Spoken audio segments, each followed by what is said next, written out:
da República. Senhor presidente, colegas senadores, senadoras, galeria, imprensa, em especial nosso querido povo do Maranhão. Nós estamos tendo a honra de iniciar nossas atividades legislativas aqui nessa casa e tenho certeza que os próximos anos serão anos de bastante diálogo, de convivência, bons combates, embates democráticos, mas, acima de tudo, esse vigor e essa vontade de se fazer, cada um com seus pontos de vista, a diferença e dar a sua contribuição para o país, isso, sem dúvida nenhuma, vai ajudar e muito a nós darmos um passo para as verdadeiras soluções dos problemas, ajudando, protagonizando, formulando, elaborando, ajudando na condução dos grandes temas que o nosso país merece e que precisa, acima de tudo. Eu quero aqui cumprimentar algumas lideranças importantes do nosso Estado que estão neste momento aqui no plenário, os jovens deputados estaduais, deputado Marco Aurélio, representante do PCdoB do Maranhão, do partido do nosso governador Flávio Dino, jovem parlamentar, vindo ali da cidade de Imperatriz, da nossa querida região tocantina. Eu que sou filho de Imperatriz, Girão, meu colega Girão, e lá, sem dúvida nenhuma, sempre protagonizou grandes lideranças. Então eu tenho certeza que o Marco Aurélio será, não só agora como deputado estadual reeleito, mas grandes lideranças futuras que vão estar ajudando na política estadual e, quem sabe, até nacional. Nosso deputado Adelmo Soares, também do PCdoB, foi secretário da Agricultura Familiar, que fez um grande trabalho naquele estado, no nosso estado do Maranhão, e com esse trabalho veio aí o reconhecimento do povo do Maranhão, de Caxias, que é a sua terra natal, onde sua esposa é vereadora e tem uma forte militância, mas por todo o estado, com a grande bandeira da agricultura familiar. Hoje é um deputado estadual com nome, com força lá no nosso estado. Então eu desejo a vocês dois, que estão também iniciando a legislatura, um grande trabalho.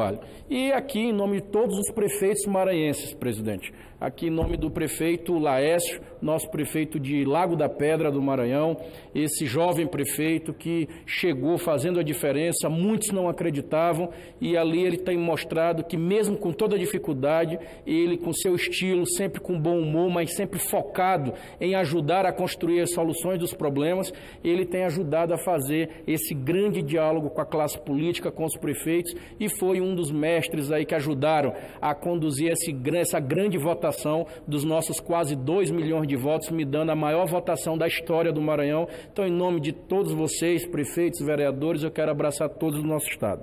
Senhoras e senhores senadores, e em especial os nossos telespectadores da TV Senado e da Rádio Senado, os ouvintes da Rádio Senado. Nós temos aí um momento difícil, como eu vinha falando. Esse momento difícil nós vamos ter que ter bastante sabedoria, pedir muito a Deus essa sabedoria e a condição para a gente fazer o enfrentamento dos temas que estão aí por vir. Aqui, os que acompanhavam o nosso mandato na Câmara dos Deputados sabem que eu fui um ferrento. Eu lutei muito contra a reforma da Previdência que o governo Temer queria mandar para cá, para o Congresso Nacional, e que ali naquele momento eu explicava o porquê que nós éramos contra e como foi a posição que nós tomamos. Eu estou ansioso, senador Girão, aguardando o texto do governo, estão dizendo que vai ser amanhã, e nós vamos olhar o texto, porque nós não vamos aqui fazer oposição do quanto pior, melhor. Nós não vamos aqui trabalhar para dar tudo errado, até porque nós temos uma responsabilidade enorme, que é ver o Brasil sair desse atoleiro, principalmente com a questão da volta da geração do emprego, com a valorização do pequeno, com a valorização do trabalhador. Agora, não podemos, simplesmente a pretexto de dizer que se tem que se resolver o problema, aprovar qualquer texto e qualquer política que chegar aqui nessa casa. Eu, conversando com alguns técnicos nossos, hoje participei longamente do seminário que o nosso partido, o PDT, promoveu, com a participação do nosso presidenciável Ciro Gomes, com um dos melhores técnicos que nós temos hoje no parlamento, na Câmara dos Deputados, o professor Mauro Benevides Filho, que tem uma experiência larga na gestão pública, e lá nós pontuávamos o que nós faríamos se nós fôssemos governo. Até porque se amanhã amanhã o povo brasileiro entender que o PDT pode ter a oportunidade de presidir o país, nós não podemos agora ter uma postura e daqui 4 anos ter uma outra totalmente diferente e ir contra tudo que nós falamos no primeiro momento. Agora, uma questão nós não abrimos mão. Um debate como o da Previdência, ele não pode ser com um trator de esteira ligado, como fala a nossa querida senadora Cátia Abreu, o D8, né? O que é o de esteira com corrente que sai levando tudo. Ele tem que ser um debate muito aberto, muito franco, não só com o Congresso, mas com toda a sociedade brasileira, para que a gente possa abrir essa verdadeira caixa preta que é a questão do déficit da nossa Seguridade Social e da Previdência brasileira. Eu digo isso porque o pouco que nós já estamos identificando no que chega aqui para nós, claro que não oficialmente, do jeito que está, nós não temos condição nenhuma de avançar em qualquer tipo de debate. Primeiro, não dá para se imaginar uma Previdência onde a mulher venha a ser totalmente prejudicada, porque no texto que foi soltado aí na imprensa, esse texto é cheio de pegadinha, e a maior vítima desse texto, do que está lá, são as nossas mulheres. Hoje você imagina só, a Maria e a Antônia, elas são vizinhas, cresceram juntas, no mesmo bairro, praticamente da mesma idade. E aí hoje a Antônia é mais velha do que a Maria, a Antônia é mais velha que a Maria apenas 2 dias. 2 dias, presidente. Se tiver o que está lá no texto que nós olhamos e queremos confirmar, atenção equipe econômica do governo federal, isso com certeza o Congresso não vai deixar hipótese nenhuma passar. Se ela tiver, a Antônia, completar hoje o prazo dela de contribuição e ela já tiver direito à aposentadoria dela, no sistema atual ela vai ter com integralidade, ou seja, com todo o valor que ela tem direito do seu teto. A Maria, colega dela, se amanhã for aprovada hoje e amanhã for publicado no Diário Oficial essa reforma, no outro dia, 2 dias depois, se é o aniversário da Maria, essa mesma vai passar mais 10 anos trabalhando para ela ter o mesmo direito que a sua colega, por conta de 2 dias, teve. Isso não dá para imaginar, até porque uma reforma, senhor presidente, ela tem que ser uma reforma justa. Não dá para imaginar que nós, em pleno século XXI, com toda essa ebulição que nós estamos vivendo no Brasil, principalmente com a falta de emprego, dá para se imaginar que nós vamos atrás de resolver problemas apenas com números. Mais do que números, nós vamos convocar para pensarmos as pessoas. E aí tem que se ter mecanismos importantes, como a transição, uma transição justa, uma transição de quem está mais pertinho pagar um pedágio menor e quem está mais longe, aí sim, combinado o jogo e a regra, ter condição de fazer esse trabalho. Não dá para se imaginar hoje procurar culpados de déficits, até porque tem que se abrir para a sociedade e as pessoas têm que saber quem é que é hoje o que tem o benefício claro, direto do seu regime próprio, porque ele sim é atuarial, ele é contábil, é número simples e puro, então tem que ser claro, olha, o trabalhador ele tem hoje 11% que é descontado e a empresa ou o Estado 22%. Então, para se fazer esse encontro de contas, vai aumentar, vai diminuir, quem é que vai ficar com o quê e por quanto tempo? Esse debate tem que ser franco, assim como lá no regime geral. Não dá para se imaginar que no regime geral nós vamos pegar um homem lá do campo do Nordeste, senhor presidente, lá do nosso Piauí, querido Piauí, estado do Piauí, Maranhão, Ceará, e dizer para esse trabalhador rural que ele não vai ser mais 15 anos de contribuição, que ele vai ter que provar que vai ter 30 anos, por exemplo, ou 25 anos, como estão querendo colocar no texto. Temos que ter muito cuidado, porque hoje um trabalhador da ponta, assalariado, pobre, ele não tem condição de ter, do início da sua atividade trabalhista, a sua atividade já adulta, ali com seus 18 anos de idade, mesmo que ele entrasse com 18 e contribuísse todo o tempo que hoje estão querendo, 40 anos, ele mesmo assim não ia conseguir se aposentar com os seus 65 anos. Então essa fórmula é uma fórmula perigosa do jeito que está sendo colocado e a gente precisa abrir ela de forma bastante clara para mostrar que não é apenas a questão essencial da Previdência, mas é a Previdência, a tributária e outras questões que estão no entorno que precisam ser discutidas, talvez paralelamente ou simultaneamente. Eu conversava ali com a minha colega, a senadora Elisiane, e colocando para ela, olha a responsabilidade que nós vamos ter aqui, porque primeiro, nessas dificuldades, a gente sempre lembra de um grande líder nosso, do nosso partido, Leonel Brizola, presidente Fernando Collor. Brizola, ele dizia que quando se vê o grande sistema financeiro, essa grande mídia, toda apontando para um lado, você pode ir logo pegando para o outro lado, porque esses interesses deles não é, por exemplo, o que eu acredito, o que eu defendo. Então eu tenho certeza que, na dúvida, nós vamos ficar do lado do povo. E esse debate que vai estar agora se iniciando nessa casa, sobre a reforma da Previdência, não me venha dizer que porque os grandes meios de comunicação me disseram que se eu não aprovar agora, o Brasil vai acabar, porque isso tudo, senadora querida Rose de Freitas, muitos esses interesses que estão sendo impostos aqui são muito manipulados, porque a verdadeira reforma que estão querendo fazer é acabar com a Previdência. Isso sim eles querem fazer. E aí se acha vilão. Agora o servidor público é vilão, né, o que estudou, o que teve condição de passar no seu concurso, e está ali. Ele tem um salário melhor, então o que é que você vai combinar com ele para ele ajudar a pagar a parte dele do bolo? Mas ele não pode ser olhado como vilão, assim como o trabalhador da ponta não. Senador. Até porque nós precisamos, só para concluir o raciocínio, vou passar aqui para a nossa senadora Elisiane, nós precisamos falar para a sociedade que, por exemplo, hoje o regime das Forças Armadas, por exemplo, que eu não estou discutindo aqui a importância estratégica que ela tem para o país, mas ela hoje, por exemplo, é 7,5%. E só o trabalhador, só o militar. O outro lado da ponta, a União, ela não entra com nada. Tá? Então, assim, por que esse déficit dela hoje, a gente vendo os números com o professor Mauro Benevides, por ano, dá mais de 100 mil de contrapartida por conta desse déficit. E aí, como é que vai ser feita essa discussão franca? Ou seja, não venha me dizer aqui que vamos triscar no direito do trabalhador, triscar no direito da professora, no da mulher, e aí ninguém vai querer discutir os grandões ou as exceções do sistema que comem aí bilhões desse bolo. Então, nós vamos ter aí muita tranquilidade, não vamos, repito, tratar quanto pior, melhor, mas também não vamos cair na onda do dizer tem que fazer agora, porque se não fizer, vocês vão ser irresponsáveis e o Brasil vai quebrar. Não me venham com essa, porque quem está quebrando esse Brasil é esses especuladores.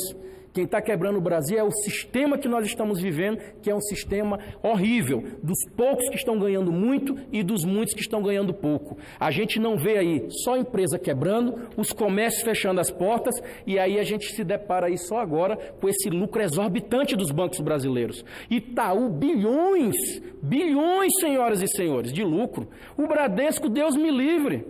E aí você pega os outros bancos, todos ganhando bilhões de reais, e aí a culpa é do trabalhador que está quebrando a Previdência. Nós precisamos discutir francamente para quem que esse sistema está servindo. Com certeza não é a culpa do pequeno. Então a gente precisa discutir isso e discutir por quê que nós adoramos fazer política comparada com os outros países desenvolvidos, e aí a gente não tem a franqueza. Inclusive aqui a turma da ponte Brasil-Miami. Procure lá nos Estados Unidos como é que é tratada a política das grandes fortunas. Os ricos pagam imposto, os que têm mais deixam mais. Quase 50% sobre as grandes fortunas de lá. E aí aqui ninguém tem coragem ou não quer discutir o assunto. Ora, e aí vem me falar que é o trabalhador da ponta que está empurrando a gente para ladeira abaixo. Eu não acredito e com certeza nós vamos ter que discutir muito e ouvir muitos argumentos dessa casa para me mostrar que a culpa realmente é do trabalhador lá da ponta. Senadora Elisiane, a parte conceda a Vossa Excelência. Senador Everton, eu queria cumprimentar a Vossa Excelência traz o debate do momento, não é, que é a questão da reforma da Previdência. Há uma preocupação muito grande, nossa, de todo o país naturalmente, todos nós sabemos que nós precisamos dar uma resposta para o Brasil no que se refere à questão do equilíbrio, não é, do nosso déficit no geral. Agora, ao mesmo tempo, também a gente precisa entender que o peso não tem que ser sobre aqueles que menos têm, não é? Aqueles que menos podem, aqueles mais desprotegidos. E eu digo isso, por exemplo, acerca da região Nordeste brasileira, que é a nossa região, não é? A gente sabe o quanto a aposentadoria, sobretudo a aposentadoria rural, tem um impacto sobre a economia desses municípios. Por exemplo, o nosso estado, 42% corresponde à aposentadoria rural. Então, quando você pesa a mão sobre isso, você imagina a situação que nós vamos submeter essas famílias, não é? Quando a gente recebe, por exemplo, aqui a MP 871, que faz uma reavaliação junto ao INSS, me parece uma preocupação apenas com esses que menos têm, com esses que vivem do BPC, com esses que vivem de pensões. Não há preocupação, por exemplo, com os grandões, com os grandes figurões, que acabam tendo um impacto muito maior no que se refere ao déficit da Previdência. E aí não passa, no meu entendimento, apenas pela questão da Previdência. O esforço tem que ser conjunto. Passa por aqui pelo Congresso Nacional, passa, por exemplo, pela tributação das grandes empresas no Brasil. A gente sabe, nós acompanhamos uma votação ali na Câmara recentemente com um perdão fiscal de quase R$1 trilhão, não é? Em relação às petrolíferas, ou seja, há um perdão, digamos assim, para os grandões, e para os pequenos há um crivo muito acentuado. Então, eu acho que essa preocupação é uma preocupação que nós precisamos atentar e, ao mesmo tempo, senador, uma falsa verdade. Por exemplo, na proposta que se saiu agora, não é? A gente tem amanhã uma proposta real, mas pelo menos o que foi preliminarmente apresentado, se coloca, olha, nós vamos lá ter acesso ao BPC com idade mínima, mas um valor menor. Então, parece não, é uma falsa verdade. Ter acesso, por exemplo, a menos de um salário mínimo, R$400, R$500, e chegar aos 65 anos de idade sem sequer ter direito a um salário mínimo. Então, assim, isso, na verdade, é um desrespeito com o trabalhador brasileiro, com o povo mais pobre do Brasil, sobretudo com a região Nordeste. Então, eu quero dizer a Vossa Excelência que Vossa Excelência conte conosco nessa batalha. Essa é uma batalha que todos precisam realmente se unir, não é? O esforço tem que ser conjunto. E saiba de uma coisa, o esforço maior não pode ser daqueles mais pobres do Brasil. Eu agradeço a parte de Vossa Excelência e de já peço o apoio dessa casa às emendas que nós demos entrada. Eu, particularmente, entrei com 4 emendas nessa medida provisória 871, porque lá não dá para se imaginar, é o que eu comecei aqui logo no início da minha fala. Lá, senhor presidente, vence regras duras. Se caiu na malha fina deles, o beneficiado lá da ponta, em 10 dias, ele já perde o benefício. Perde não, ele tem que apresentar a defesa dele, porque ele perde de imediato. Então, não dá, meu colega senador Marcos Rogério, antes de provar que o assegurado ele realmente tem culpa no cartório, ou ele está recebendo de forma errada o seu benefício, ele já perdeu, e se ele tiver direito? E se ele provar que ele está correto? Então, assim, a gente precisa ter ali cuidados, e a gente pede para aumentar o prazo, porque hoje são 10 dias que eles estão dando lá na medida provisória. 10 dias, você imagine só, lá no interior do Maranhão, me diga quantas agências tem no INSS no Maranhão. E aí um trabalhador lá da ponta que não tem acesso a essa agência, sai, ele não está lá, ele não tem acesso à internet, é tudo muito complicado. Então, ele tem que ter pelo menos o espaço de um mês para ele poder, senadora Rose, poder ter a chance de se defender. E lá na medida provisória também eu coloco uma emenda dando prazo para o INSS, porque ele só cobra da ponta do trabalhador, mas eles não têm prazo para devolver a resposta. E lá a gente pede para ele ter 20 dias. Então, se o trabalhador tem lá os seus 20, 30 dias para apresentar sua defesa, que o órgão julgador do processo, ele também apresente a resposta e dê a satisfação, até para que você possa esclarecer qualquer tipo de dificuldade técnica que o órgão possa vir a ter. Minha colega Rose de Freitas. Senador, então, lhe concedo a palavra. Eu realmente fico feliz de ter ficado para ouvir o discurso de Vossa Excelência, primeiro por toda a admiração que ele tem, e dizer que agora estou me sentindo dentro do contexto do que é a realidade do Brasil. Vossa Excelência faz uma reflexão que me chama a atenção por outro aspecto, porque o Brasil é assim, né? Quem está no 8º mandato pode até ter um olhar pelo retrovisor para lembrar exatamente todas as questões que são colocadas em cima da população mais carente, mais pobre, quando se trata de crise. O cinto que eles mandam apertar, e já tem décadas que falam isso, aperta mais um buraco do cinto. Olha só, a salvação do país é exatamente você ter uma reforma da Previdência. Hoje, tudo que salva o país é a questão da Previdência. Não se olha para trás e vê quantas gestões equivocadas tiveram esse país, principalmente no âmbito da Previdência. Então, eu fico com receio, e Vossa Excelência faz uma reflexão, inclusive tomando iniciativas que eu quero acompanhar, sobre a ótica das emendas, o debate, porque parecia que nós estávamos nessa casa até 1 hora atrás, 3 horas atrás, ouvindo alguns parlamentares que por aqui passaram, como se nós não estivéssemos vivendo esse país que para num determinado momento, porque o ministro Bibiano, porque houve uma gravação, quando o país, todo ele, sofre no mesmo recorte, no mesmo lugar, na mesma esfera. Povo brasileiro que tem que apertar o cinto, sofrer as consequências, não tem casa própria, a Minha Vida entregue, não tem as escolas sendo complementadas, as creches não acabam, corta o orçamento do lado da educação, tira do lado da saúde.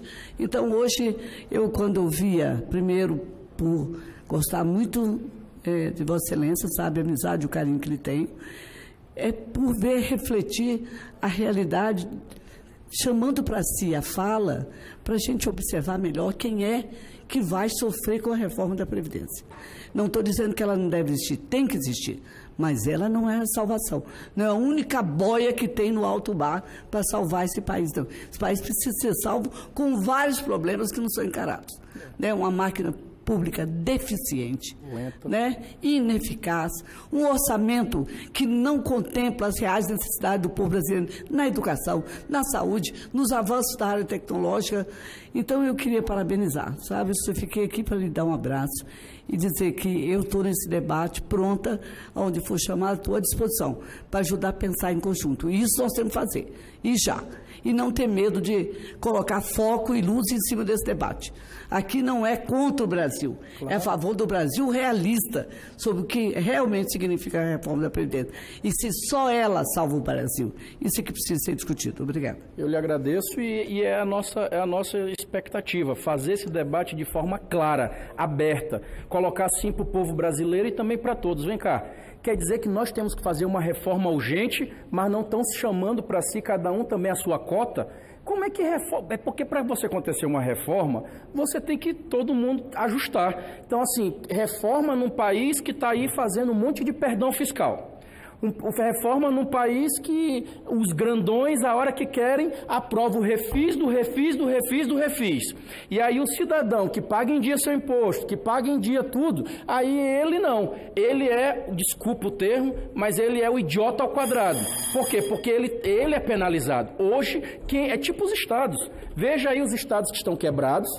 E veja hoje os estados que ainda estão com as suas contas em dias. Eu estou dizendo ainda, porque daqui a alguns meses ou anos ele não segura do jeito que está aí. Não segura. E aí, esses bons pagadores, qual é o incentivo que o Estado brasileiro deu para eles? Qual é o olhar que dá para esses bons pagadores ou para o que se comportou, em tese, de forma correta? Nenhum, senador. Por quê? Porque todas as mexidas que se faz é só todo o tempo para beneficiar os que não fizeram corretamente o dever de casa. Então, assim, tem que ter franqueza nisso, porque senão nós vamos continuar achando que o pequeno é o culpado de tudo. E esse país é o país que só dá certo os especuladores. É a turma da especulação que ganha sempre muito, esses aí sempre estão no lucro. E o da ponta, que está lá debaixo do sol quente, que está trabalhando de verdade, não está. Então, é claro que é só o início, nós vamos ter aí muitos dias, muitos meses, se necessário for anos, de debates abertos, claros e francos para dizer assim, qual é a reforma séria que nós queremos para a geração dos meus filhos,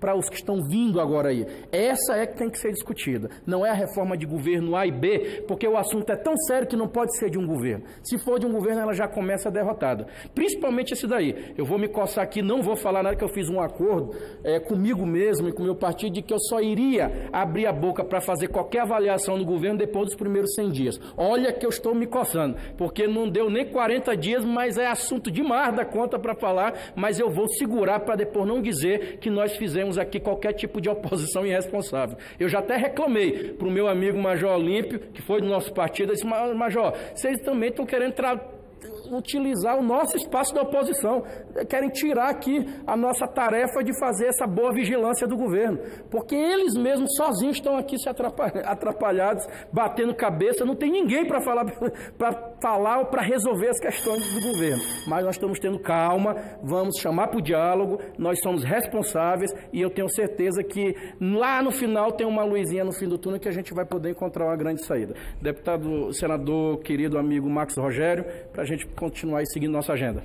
Senhor senador Everton Rocha, eu queria, a parte de Vossa Excelência, para cumprimentá-lo pelo pronunciamento que faz, pela abordagem dos temas que traz ao debate na tarde e noite de hoje, embora com visões em alguns aspectos diferentes, mas não há como deixar de considerar a profundidade da reflexão que Vossa Excelência faz e o acerto de iniciativas apontadas por Vossa Excelência a partir desse pronunciamento em relação especialmente à medida provisória.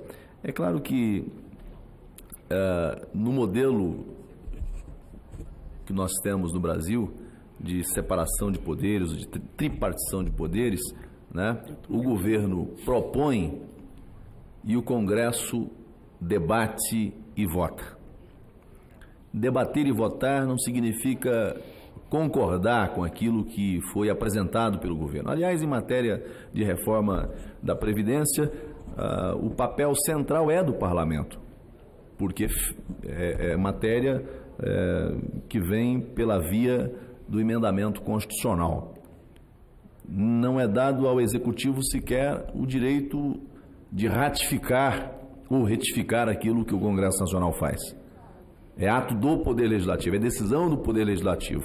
Então, eu penso que esse tema da reforma da Previdência reclama de todos nós uma reflexão muito profunda e, obviamente, que respeitando, né, as configurações políticas, partidárias, a visão de país que cada parlamentar tem, mas eu acho que o trabalho de Vossa Excelência no Senado Federal, com a experiência que tem, com a vivência que tem, com a responsabilidade que tem, tenho certeza que dará a condição de chegarmos ao final com uma proposta que seja madura e justa. Que o Brasil precisa da reforma da Previdência, nós não temos dúvida. Há uma necessidade. O Brasil de hoje é diferente do Brasil de 40. A expectativa de vida dos brasileiros na década de 40 era absolutamente diferente de hoje. A taxa de natalidade de 40 era outra, absolutamente diferente da de hoje. Agora, Vossa Excelência traz ao debate reflexões, por exemplo, sobre a questão do endividamento e das anistias que se concedem. E é bom que se diga, isso vem acontecendo ao longo dos últimos muitos governos. E não há que fazer aqui juízo valorativo em crítica a quem o fez, porque naquele momento a análise que se fez era que esse instrumento era um instrumento que daria sobrevida a essas empresas, na garantia da manutenção ou da geração de novos empregos. Então, Vossa Excelência traz ao debate temas importantes, o cumprimento pela iniciativa, quando fala também, e aqui concluo meu parte a Vossa Excelência, em relação à decisão, né, do governo de repente, suspender benefícios a partir de determinadas suspeitas. É bom lembrar que nós estamos no Estado de Direito e assim como se deve respeito e acatamento constitucional no chamado devido processo legal, também o devido processo administrativo.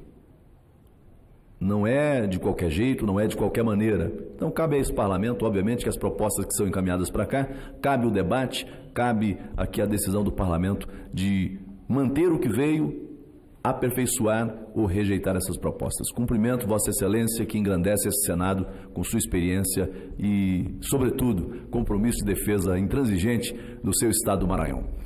Eu agradeço, concedo a palavra ao colega senador Girão. Em primeiro lugar, senador Weverton, eu queria lhe parabenizar, tá, pela sua explanação com muita serenidade, mas ao mesmo tempo com paixão, né? A gente vê o seu idealismo, a sua coerência, mas eu queria também fazer uma ponderação, até porque eu tive o prazer de conhecer o seu filho Miguel, né, logo no primeiro dia que a gente estava aqui no Senado, depois da eleição, e a reforma da Previdência a gente não tem, eu acho que é ponto pacífico, né, que é para ontem. É muito importante para o futuro dos nossos filhos, dos nossos netos. O equilíbrio é que a gente vai ter aqui nessa casa, como bem citou o brilhante senador Marcos Rogério, é a gente saber pesar, a gente saber ter esse olhar humano